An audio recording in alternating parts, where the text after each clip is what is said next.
सत्य वचन, अमर वचन, जीवित वचन, दिव्य वचन, सत्य वचन, अमर वचन, जीवित वचन। साई दा बामा बनी दा बामा बगरे रे सा नी रे सा नी रे सा नी रे सा नी रे सा।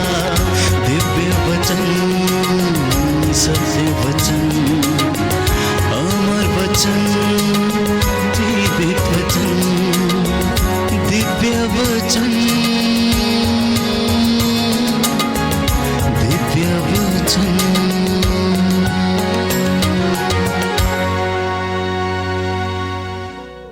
प्रियजनों, संत पौलुस कहता है कि अगर पेड़ की जड़ पवित्र है तो उसका फल भी पवित्र होगा।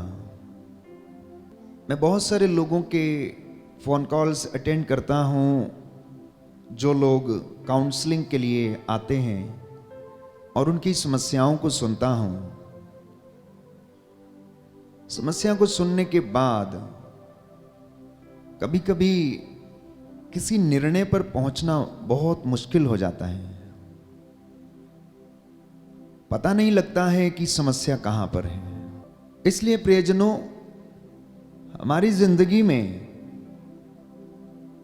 जब तक हम प्रॉब्लम को डायग्नोस नहीं कर लेते हैं तब तक इलाज करना बहुत मुश्किल है। कई बार मरीज की मृत्यु हो जाती है और डॉक्टर उसकी बीमारी को डायग्नोज ही नहीं कर पाते हैं और फिर बोल देते हैं कि बीमारी लाइलाज है, ये ठीक नहीं हो सकती, इस बीमारी का कोई नाम नहीं है। कुछ ऐसा ही हमारे जीवन में भी होता है।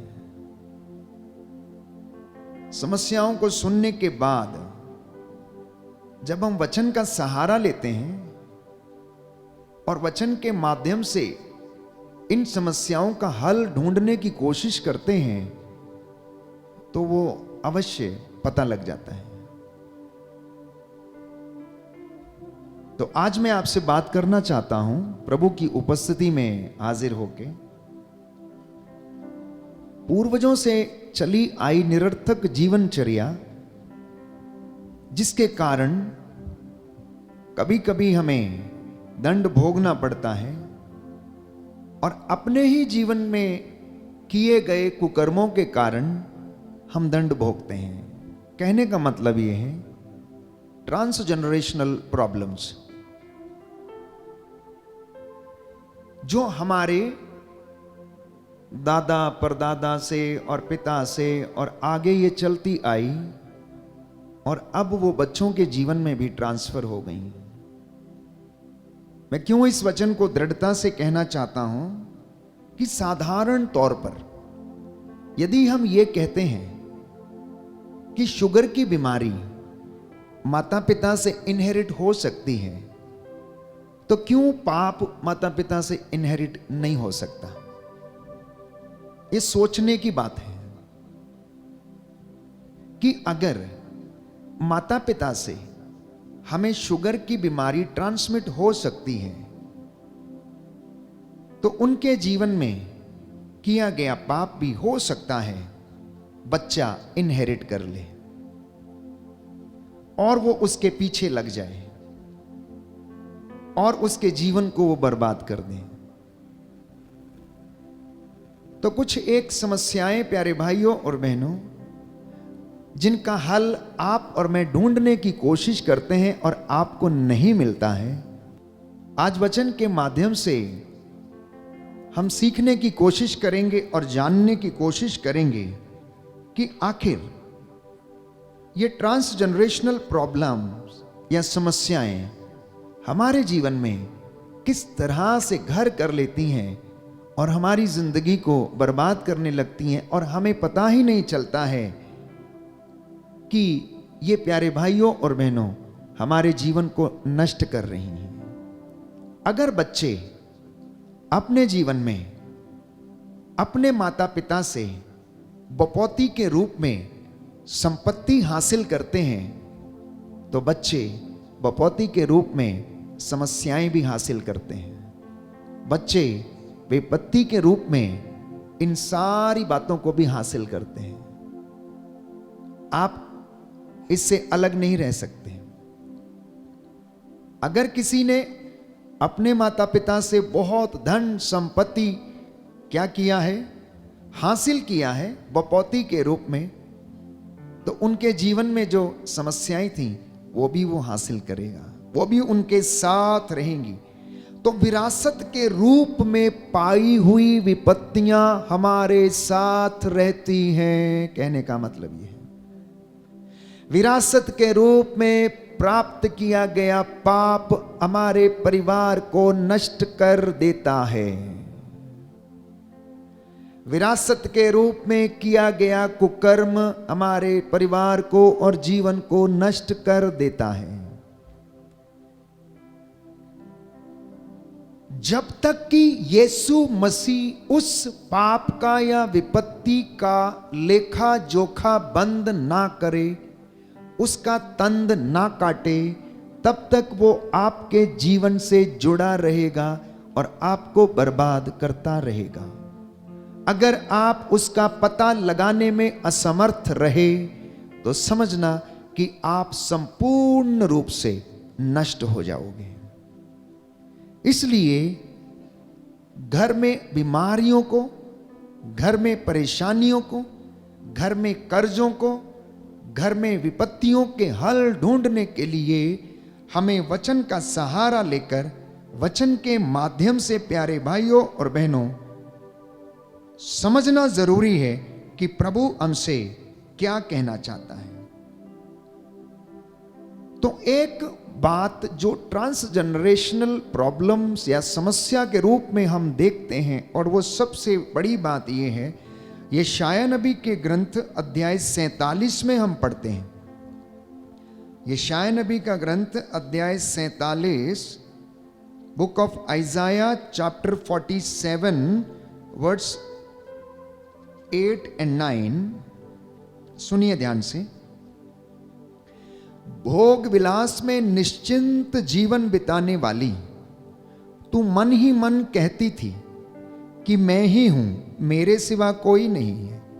मैं कभी विधवा नहीं होऊंगी, मैं कभी संतान से वंचित नहीं होऊंगी। अब मेरी बात सुन।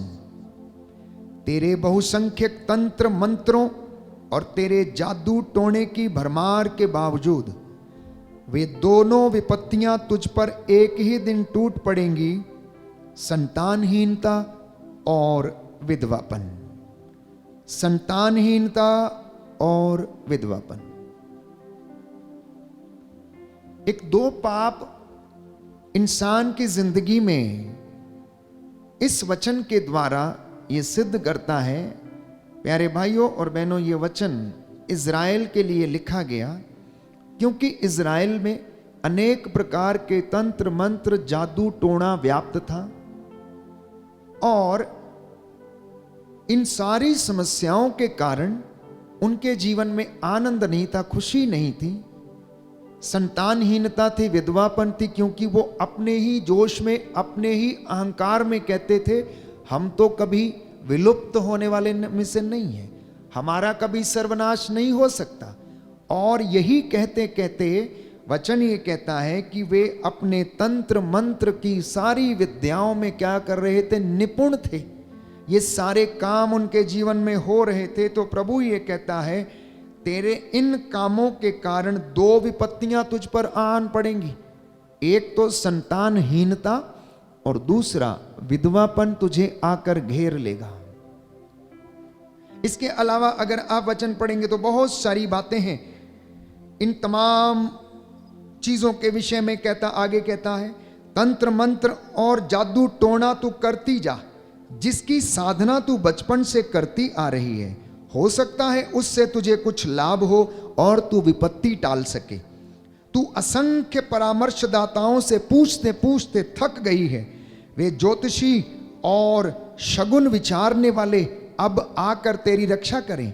जो प्रत्येक अमावस को तुझे बताते हैं कि तुझ पर क्या क्या बीतेगी, वे भूसी के जैसे हैं। प्रभु कहता है ये लोग भूसी के जैसे हैं, उन्हें एक ऐसी आग भस्म कर देगी जिसकी ज्वाला से वे अपनी ही रक्षा नहीं कर सकेंगे। वो आग तापने की लकड़ी नहीं है, उस आग के पास कोई भी नहीं बैठ सकेगा। जिन जादू टोना करने वालों के पीछे तू दौड़ती रही, जो बचपन से तेरा शोषण करते हैं, वे सब के सब स्वयं भटकते रहेंगे और तेरा उद्धार कोई ना कर सकेगा। कहता ये विपत्ति तेरे ऊपर आन पड़ेगी।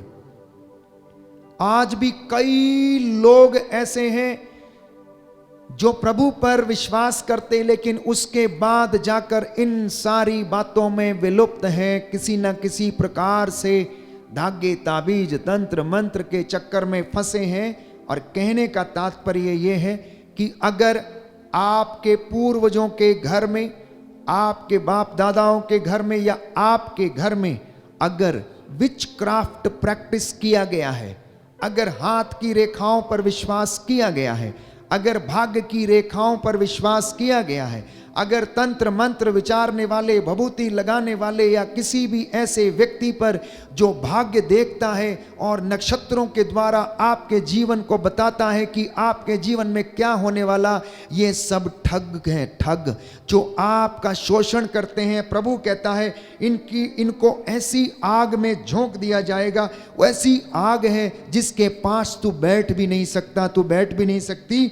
और कहता है कि ये सब के सब भटकते रहेंगे और तेरा उद्धार कोई भी नहीं कर पाएगा। अगर घरों में, अगर परिवारों में ये प्रैक्टिस किया गया है तो समझ लेना कि ये दो पाप पीछा करते रहेंगे। विधवापन का मतलब है संतान होने के बावजूद भी ऐसा लगेगा कि आपके बच्चे नहीं हैं। क्यों? क्योंकि वो आपकी देखभाल करने वालों में से नहीं है।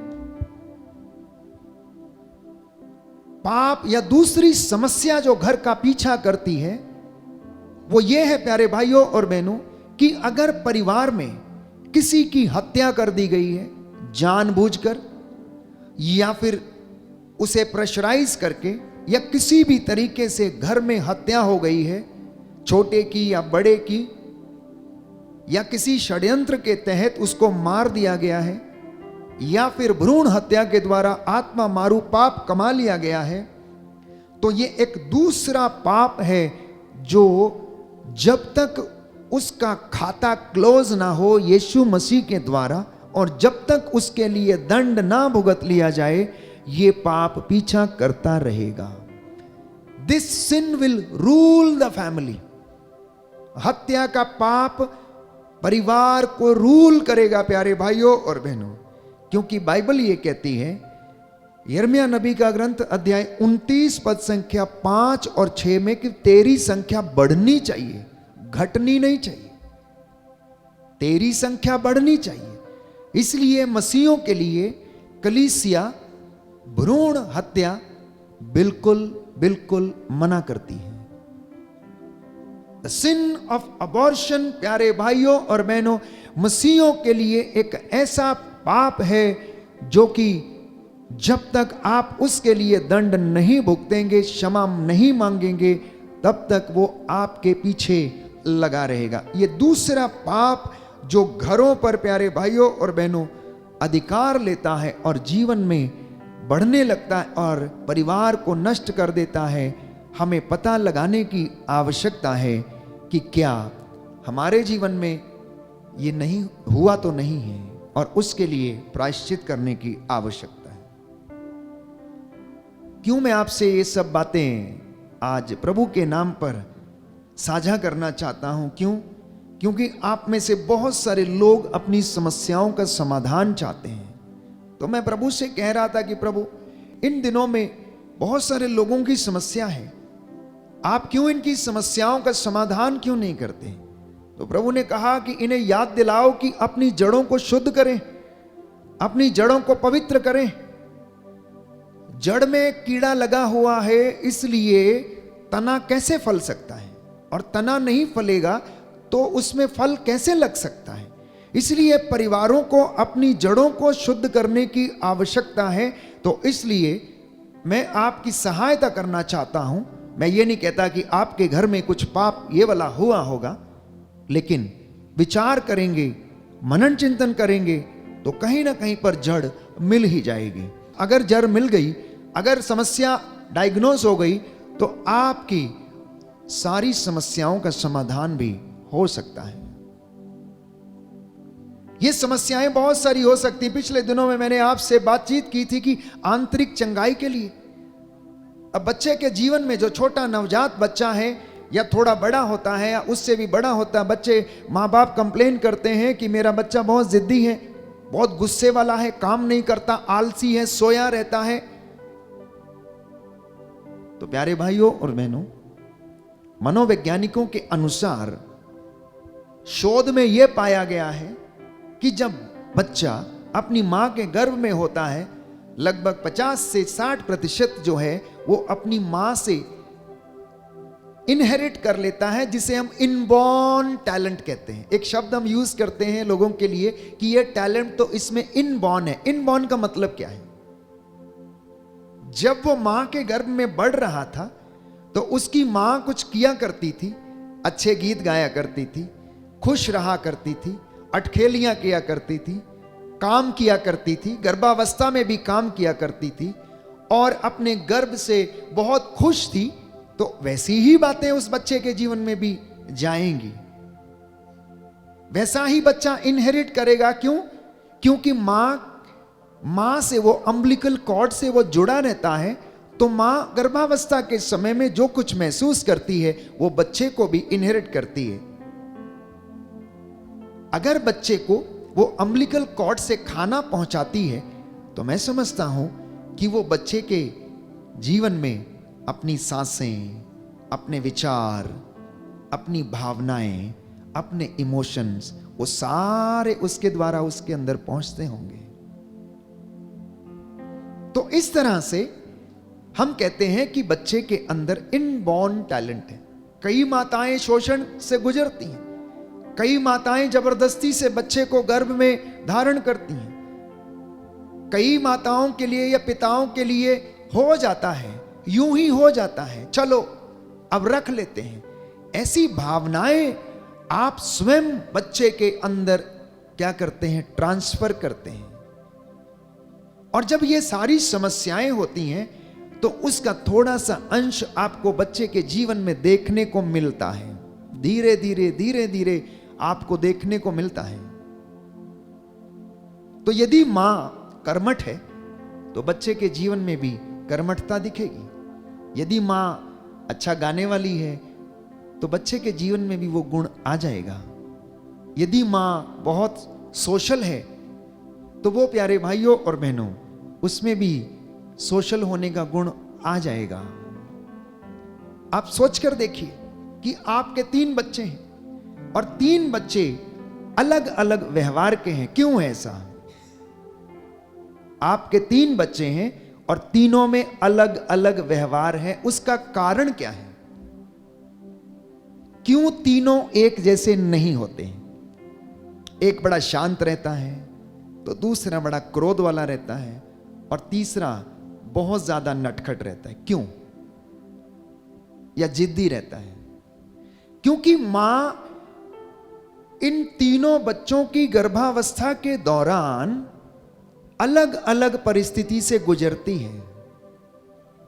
जब पहले बच्चे की स्थिति आती है तो बहुत एक्साइटेड रहती है, क्योंकि नई नई शादी होती है और अब एक तीसरे व्यक्ति को आना है, तो वो बहुत ही ज्यादा उत्सुकता के साथ उसे ग्रहण करती है। परिस्थितियां बदलने लगती हैं, आर्थिक तंगियां होनी शुरू हो जाती हैं। हो सकता है समाज में या परिवार में लड़ाई झगड़े शुरू हो जाते हैं, तो मन थोड़ा कुंठित होने लगता है, सेकंड वाला हो या ना हो। इसी तरीके से तीसरे की। तो मैं बहुत विचार विमर्श करने के बाद इस निष्कर्ष पर उतरा कि तीनों बच्चों के जीवन में ये तीनों परिस्थितियां शायद समय के अनुसार जिस अवस्था से मां गुजरी है उस अवस्था से हुई होंगी। अब हो सकता है कि इसी दौरान ऐसी स्थिति आई हो कि जब दंपति ने प्यारे भाइयों और बहनों, भ्रूण हत्या करने का निर्णय ले लिया हो, तो वो एक ऐसा श्राप जो है आने वाले बच्चे को अफेक्ट करता है। क्यों? क्योंकि यदि बर्तन ऑलरेडी गंदा हो चुका है, जिसमें ऑलरेडी खून बह चुका है, और उसको बिना शुद्ध किए, बिना पवित्र किए आप एक अन्य दूसरे बच्चे के लिए प्लान करते हैं, तो प्यारे भाइयों और बहनों, उस बच्चे के ऊपर वो चीज अफेक्ट करती है। आप जरा सोच के देखिए। आप मेरी बातों से सहमत हो सकते हैं, नहीं हो सकते, लेकिन आप इस बात पर सोचकर और विचार विमर्श करके देखिए कि इन बातों से जिन लोगों के जीवन में ये हुआ है, उनके बच्चों पर क्या प्रभाव पड़ा है।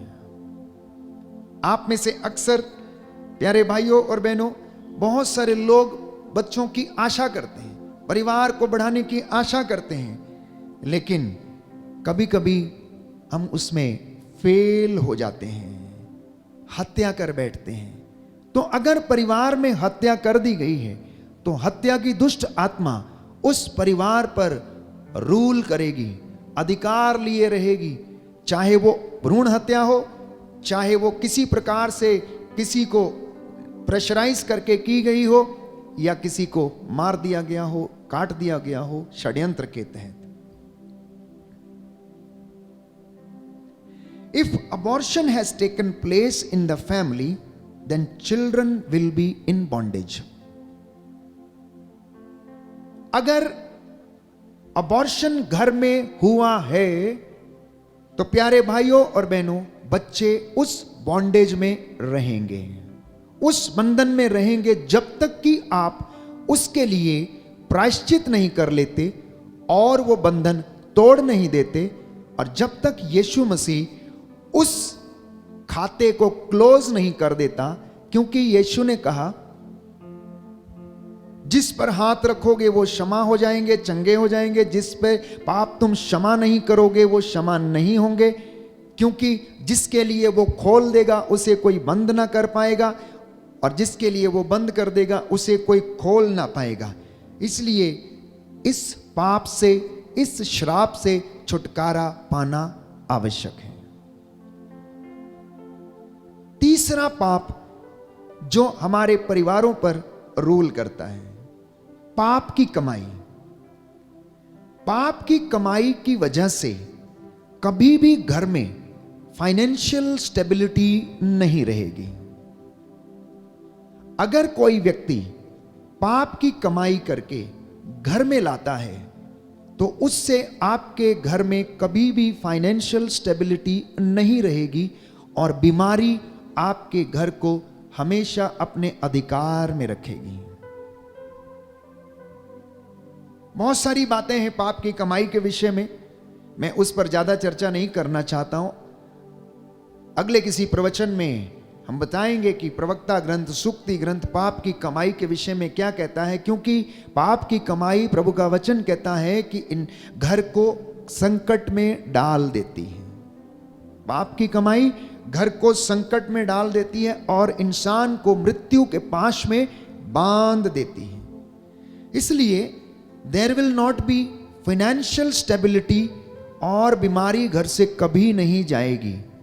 चाहे ये बाप दादाओं ने किया हो, या पूर्वजों ने किया हो, या माता पिता ने किया हो, या इंसान ने खुद किया हो। यदि आपको विश्वास ना हो तो आप अनुभव करके देख लीजिए।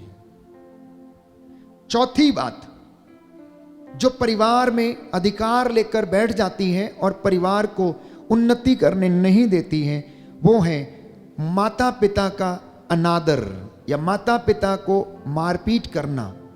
माता पिता के श्राप जो हैं प्यारे भाइयों और बहनों, वो बच्चों के जीवन में हमेशा रूल करते हैं। विशेष तौर पर वे लोग जो अपने माता पिता का आदर नहीं करते, उन्हें मारते, उन्हें धकेलते, उन्हें पीटते, उन्हें गाली देते हैं।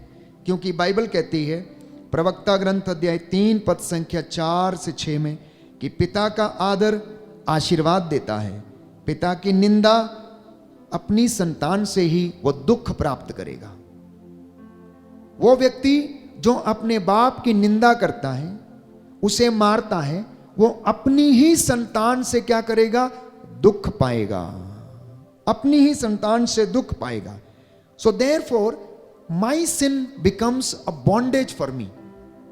मेरा अपना ही कुकर्म, मेरा अपना ही पाप मेरे लिए क्या बन जाता है? एक बंधन बन जाता है, जब तक कि मैं उससे आजाद अपने आप को ना करूं।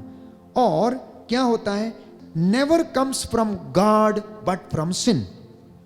श्राप कभी भी परमेश्वर की ओर से नहीं आता, ये पाप की ओर से आता है। अब पाप चाहे अहंकार का हो, चाहे हत्या का हो, चाहे अपने आप को बड़प्पन का हो, चाहे माता पिता को अनादर का हो, प्रभु की अवहेलना का हो, किसी तरीके का भी पाप, वो हमारे लिए ही क्या बन जाता है?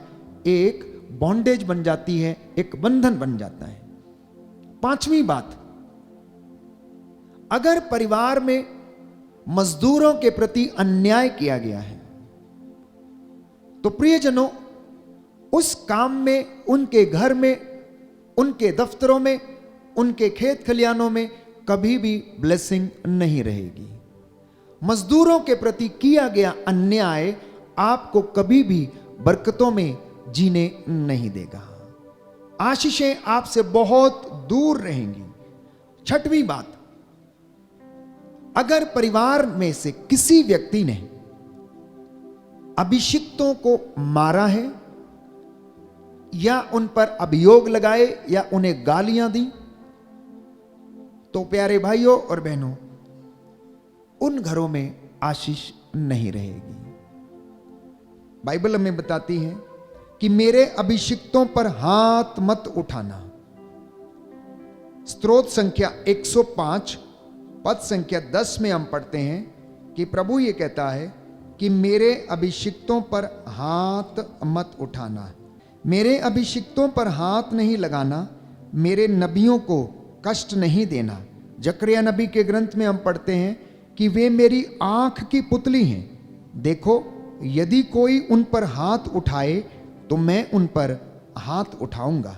तो ये भी एक समस्या है जो प्यारे भाइयों और बहनों हमारे जीवन में पूर्वजों से अगर चली आई है, तो वो आपके परिवार पर रूल करेगी।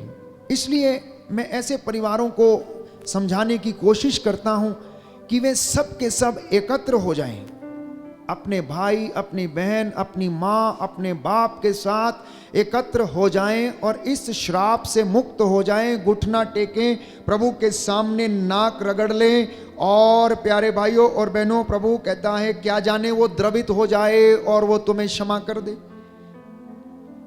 क्या जाने वो द्रवित हो जाए और वो तुम्हें क्षमा कर दे और तुम पर लगा हुआ अभियोग मिटा दे। इसलिए यह जरूरी है कि हम प्यारे भाइयों और बहनों उस पाप के लिए क्षमा की याचना करें। जकरिया नबी का ग्रंथ अध्याय 2 पद संख्या 12 और उससे आगे सुनिए ध्यान से। विश्वमंडल के प्रभु का ये कहना है, उसी महिमामय प्रभु ने मुझे यहां भेजा है। तुम मेरी आंख की पुतली हो, सावधान, जो तुम पर हाथ उठाए तो देखो मैं उन पर हाथ उठाने वाला हूं और उनके दास भी उनको लूट लेंगे। इससे तुम जान जाओगे कि प्रभु ईश्वर ने ही मुझे भेजा है।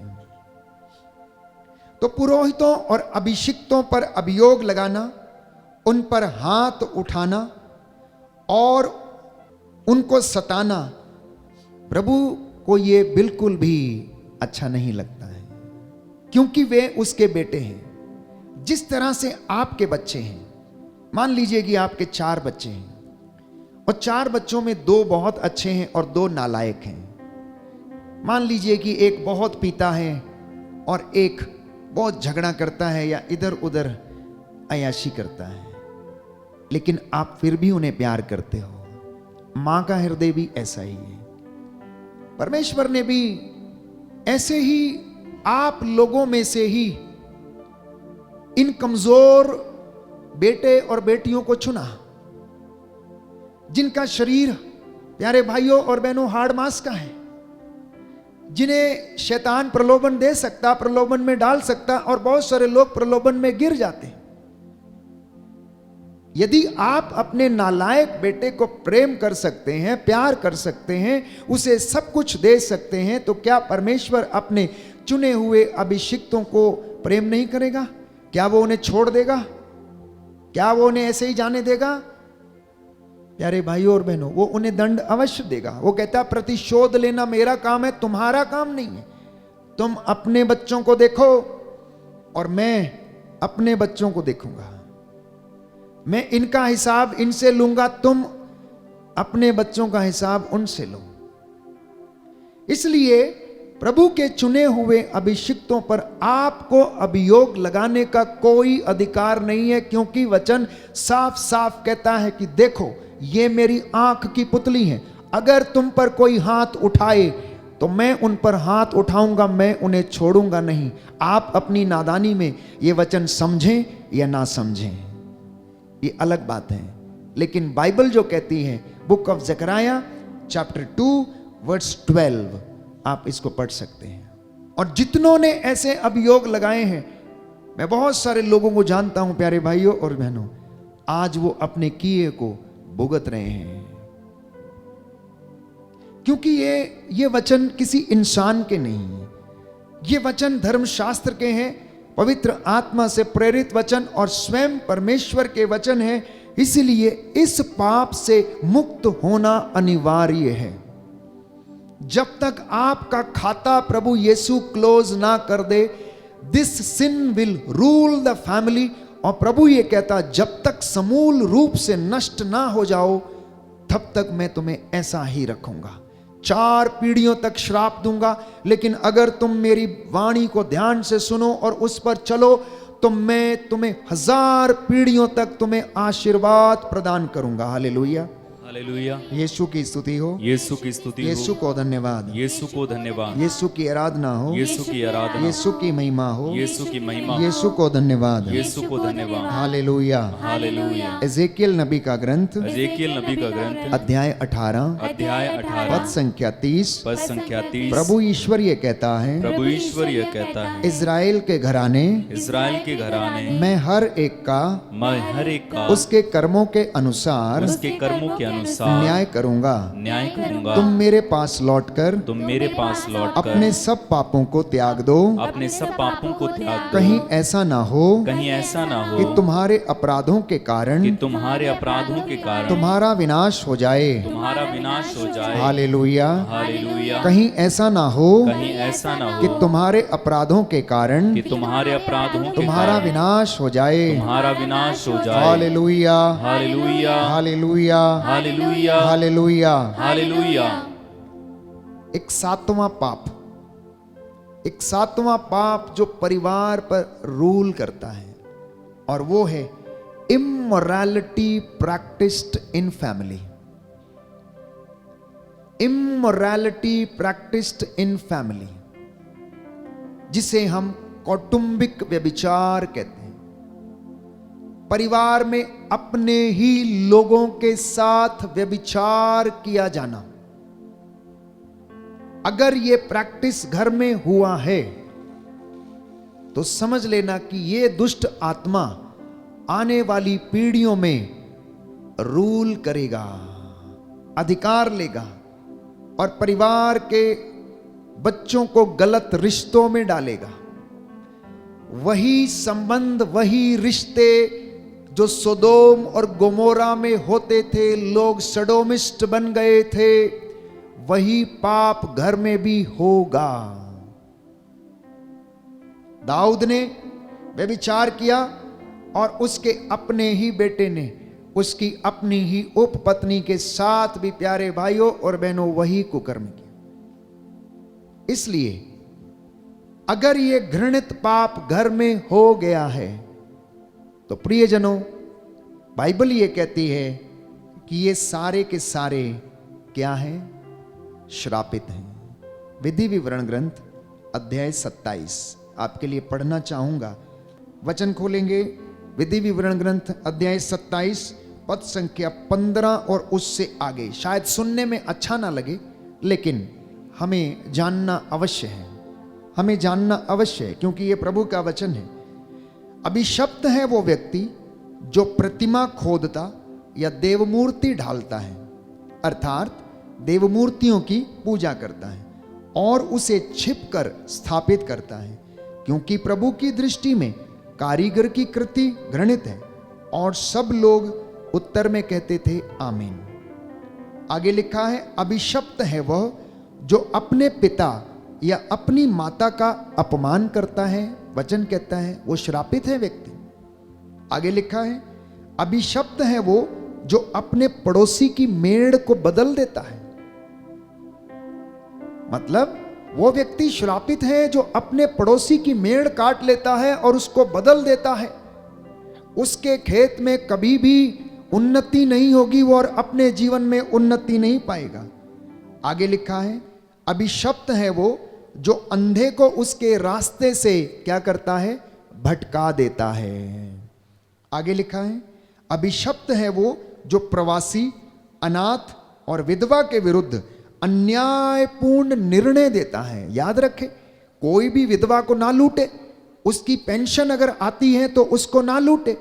मुझे बहुत सारे लोग मिलते हैं और कहते हैं, समस्याएं बताते हैं, फादर जी मेरी तो पेंशन आती है, जिस घर में हम रहते हैं वही लोग खा जाते हैं, मुझे तो देते ही नहीं है। और कहते हैं, उससे कहते हैं, बहन थोड़ा देना, आज हमें इस पेंशन से निकाल के दे दो, अकाउंट से निकाल के दे दो। ऐसी तमाम बातें प्यारे भाइयों और बहनों, प्रभु का वचन ही कहता है कि जो विधवा और प्रवासी और अनाथ के विरुद्ध अन्यायपूर्ण निर्णय देता है वो व्यक्ति श्रापित है। आगे लिखा है, अभिशप्त है वो जो अपने पिता की पत्नी से संसर्ग करता है, अर्थात अपनी मां के साथ संसर्ग करने की सोचता विचार करता है, वो व्यक्ति श्रापित है।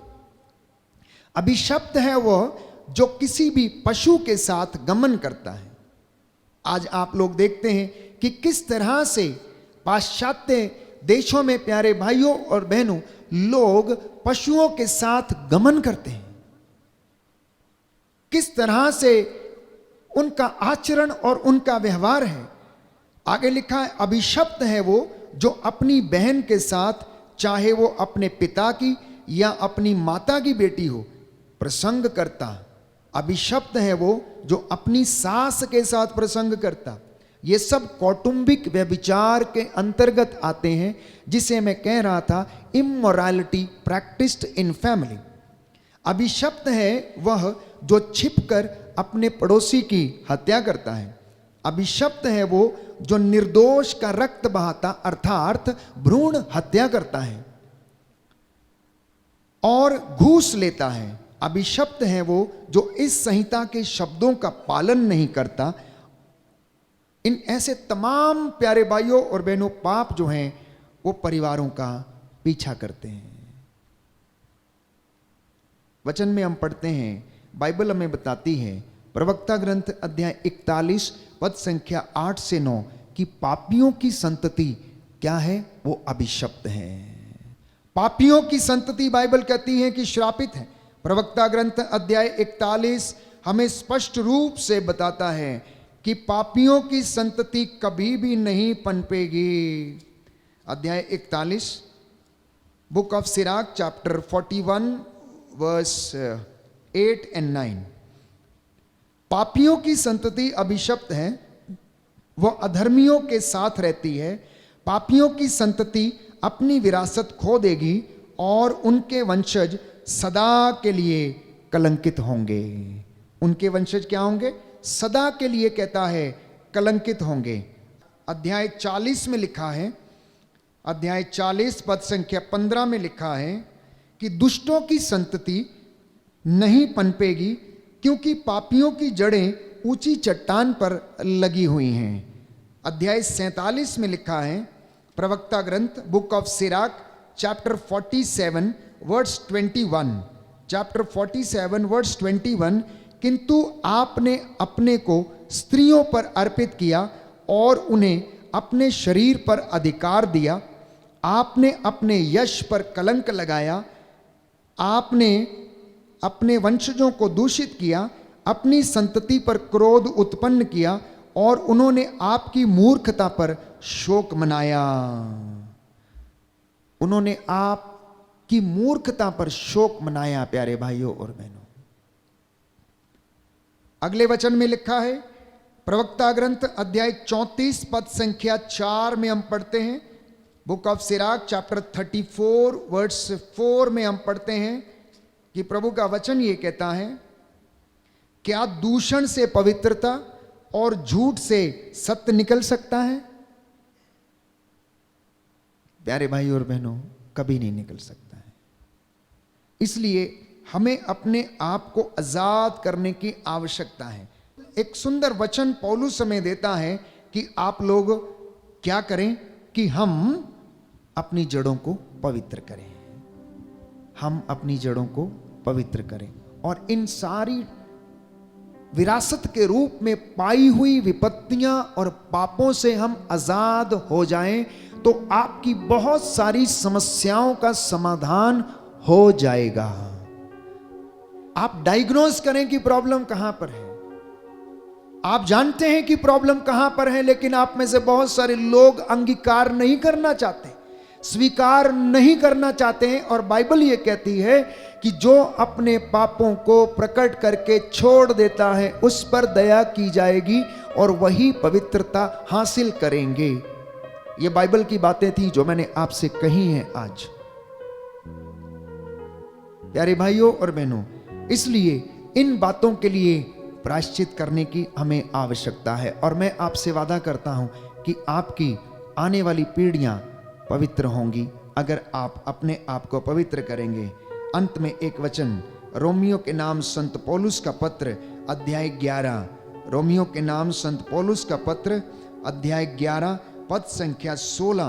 प्यारे भाइयों और बहनों, कि यदि गुंधे हुए आटे का पहला पेड़ा पवित्र है तो सारा गुंधा हुआ आटा पवित्र है, और यदि जड़ पवित्र है तो डालियां भी पवित्र हैं।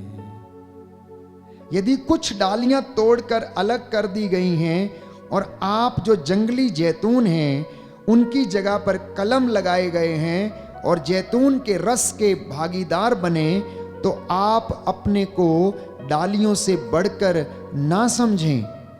यदि आप गर्व करना चाहते हैं तो याद रखें कि आप जड़ को नहीं संभालते, बल्कि जड़ आपको संभालती है। आप कहेंगे डालियां इसलिए काट कर अलग कर दी गई कि मुझे कलम लगाया जाए। सुन लीजिए ध्यान से क्या कहता है। कहता है डालियां जड़ों को नहीं संभालती हैं, बल्कि जड़ें डालियों को संभालती हैं। क्यों? क्योंकि हमारे पूर्वजों से चली आई हुई बातें और पवित्रता आने वाली पीढ़ियों को पवित्रता प्रदान करती हैं, उन्नति प्रदान करती हैं, ना कि आने वाली पीढ़ियां अपने पूर्वजों को पवित्र करती हैं। इसलिए कहता है कि आप लोग इस पर गर्व ना करें कि आप लोग अपनी जड़ों को पवित्र करते नहीं। कहता है जड़ों के कारण आप लोग संभाले गए हैं, और अगर वो पवित्र हैं तो आप पवित्र होंगे। कहता है आटा गूंदने वाला जो पहला पेड़ा यदि पवित्र है तो सारा आटा ही पवित्र होगा। यदि वो ही पवित्र नहीं तो कुछ भी पवित्र नहीं होगा। दाहिना हाथ उठाकर वचन दोहराएंगे, हालेलुया हालेलुया। हे प्रभु यीशु, हे प्रभु यीशु, मैं अपने जीवन के लिए, मैं अपने जीवन के लिए, अपने पापों के लिए, अपने पापों के लिए प्रायश्चित करता हूँ। प्रायश्चित करता हूँ। प्रभु कहता है प्रभु कहता है अपने पुराने पापों का भार अपने पुराने पापों का भार फेंक दो, फेंक दो, एक नया हृदय एक नया हृदय और एक नया मनोभाव धारण करो। प्रभु ईश्वर ये कहता है, प्रभु ईश्वर ये कहता है, हे इजराइलियों, हे इस्राएलियों, तुम क्यों मरना चाहते हो? तुम क्यों मरना चाहते हो? पश्चाताप करो और पश्चाताप का उचित फल उत्पन्न करो। उचित फल उत्पन्न करो। Hallelujah hallelujah. प्रभु ये कहता है, प्रभु ये कहता है, यिर्मयाह नबी का ग्रंथ यिर्मयाह नबी का अध्याय 26 पद संख्या 13, पद संख्या 13, अपना आचरण सुधारो, अपना आचरण सुधारो, अपने ईश्वर की बात मानो, अपने ईश्वर की बात मानो, जिससे उसने जो विपत्ति भेजने की जिससे उसने जो विपत्ति भेजने की धमकी दी है धमकी दी वह उसका विचार छोड़ दे। वह उसका विचार छोड़ दे। Hallelujah hallelujah hallelujah hallelujah hallelujah hallelujah hallelujah. Hallelujah.